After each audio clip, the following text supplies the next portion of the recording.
আসসালামু আলাইকুম। Dharla news 24 YouTube চ্যানেলে আপনাকে স্বাগতম। দুপুরের সংবাদে আপনাদের সঙ্গেই আছি আমি মোহাম্মদ রবিউল ইসলাম রবি। গাজীপুরের জয়দেবপুর রেল ক্রসিং এ বড় উচ্ছেদ অভিযান, দখলমুক্ত হলো প্রায় 1 কিলোমিটার সড়ক।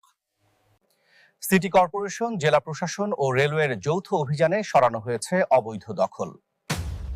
জয়দেবপুর রেল ক্রসিং থেকে শিববাড়ি পর্যন্ত পুরো এলাকায় চালানো হয় অভিযান।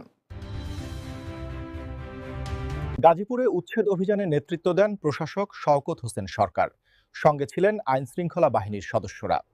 এর পাশে থাকা অবৈধ দোকান, অস্থায়ী স্থাপনা ও হকারদের সরিয়ে দেওয়া হয়েছে। উন্নত ট্রাফিক ব্যবস্থা, নতুন ফুটপাত, পথচারীদের জন্য আসছে স্বস্তি। এ ধরনের নিত্য নতুন সংবাদ পেতে আমাদের ধরলা নিউজ 24 ইউটিউব চ্যানেলের সঙ্গেই থাকুন। আল্লাহ হাফেজ।